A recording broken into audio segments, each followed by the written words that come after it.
ओह, तो तुम एक हाउस वाइफ हो।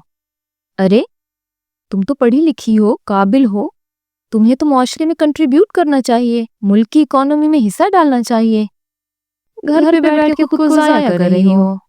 ये ऐसे अल्फाज हैं जो कि एक खुशबाश औरत को खुद पर सवाल करने पे मजबूर कर देते हैं।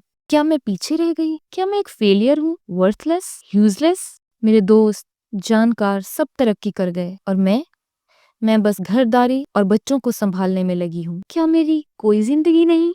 ये बात बिल्कुल दुरुस्त है कि एक बच्चे का ख्याल रखना एक फुल टाइम जॉब से ज्यादा होता है। बच्चे को नहलाना धुलाना, खिलाना पिलाना, उसकी तरबियत करना एक बहुत ही टफ टास्क होता है। एक औरत की जिंदगी अक्सर बदल जाती है। अब उसके रिलेशन उसके शौहर के साथ, पेरेंट्स, सिबलिंग्स और फ्रेंड्स के साथ वैसे नहीं रहते जैसे हुआ करते थे। औरत का break time, me time, sleep time, यहाँ तक कि अल्लाह के साथ ताल्लुक भी इफेक्ट होता है। औरत को अपने लिए बिल्कुल वक्त नहीं मिलता। इन सब चीजों के साथ साथ उसे घर की और भी बहुत सी जिम्मेदारियों को पूरा करना होता है। और अगर वो इन लॉज के साथ रहती है तो उसे मजीद प्रेशर और जजमेंट का सामना होता है।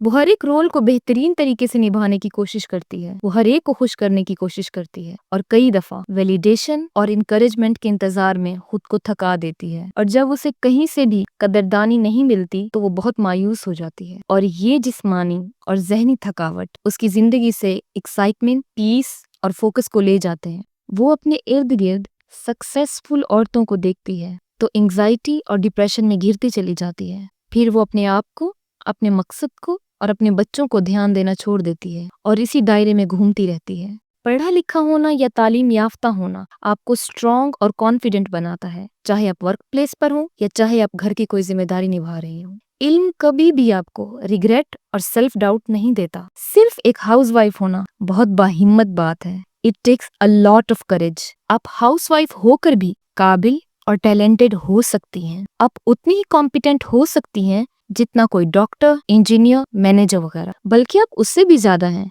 क्योंकि आप एक नस्ल को तैयार कर रही हैं और यही माशरे में असली कंट्रीब्यूशन है। मुल्क की इकोनॉमी को सपोर्ट करना वाकई बहुत जरूरी है, लेकिन माशरे में बेहतरीन तरबियत याफ्ता और काबिल शहरी लाना भी उतना ही जरूरी है। आप सिर्फ एक हाउसवाइफ नहीं बल्कि आप माशरे की एक खामोश वॉरियर हैं जो कि अपनी तरबियत से माशरे का रुख बदल सकती हैं। रसूलुल्लाह सल्लल्लाहु अलैहि वसल्लम ने फरमाया, औरत अपने घर की, अपने शौहर की और अपने बच्चों की निगहबान है। क्या ये ओहदा छोटा हो सकता है? माँ के कदमों तले जन्नत है। क्या ये ओहदा छोटा हो सकता है? ये ओहदे माशरे की तरफ से नहीं बल्कि अल्लाह की तरफ से आए हैं। जब ये ओहदे इतना बुलंद है तो मुशक्कत तो उससे भी ज्यादा होगी। बाकी बात रही इनकरेजमेंट और कदरदानी की, तो आपकी हर एक एफर्ट जो भी आप अपने घर में अपने बच्चों के लिए, अपने शौहर के लिए पुट करती हैं वो काउंट हो रही है। मुआशरा, आपका ससुराल, आपका शौहर या आपके बच्चे आपकी एफर्ट को तस्लीम करें या ना करें, लेकिन अल्लाह के यहाँ आपकी हर एक कोशिश इबादत के जुमरे में आती है। आपकी कोशिशों की कदरदानी की जा रही है। कुरान में अल्लाह ने फरमाया, अल्लाह बड़ा कदरदान, बड़ा बुर्दबार है। जब आपका कदरदान अल्लाह है तो फिर क्या आपको किसी और की कदरदानी की जरूरत रह जाती है? तो बस खुद को थकाएं मत, खुद को कमजोर मत करें। सोशल मीडिया या मुआशरे के मखसूस ट्रेंड को फॉलो ना करके भी आप एक पुरसुकून और सेहतमंद जिंदगी गुजार सकती हैं। कॉन्फिडेंट रहें, कॉम्पिटेंट रहें, फोकस्ड रहें और पुरसुकून जिंदगी जिएं। We are here not to shape our eyebrows, but to shape our generations. Subscribe.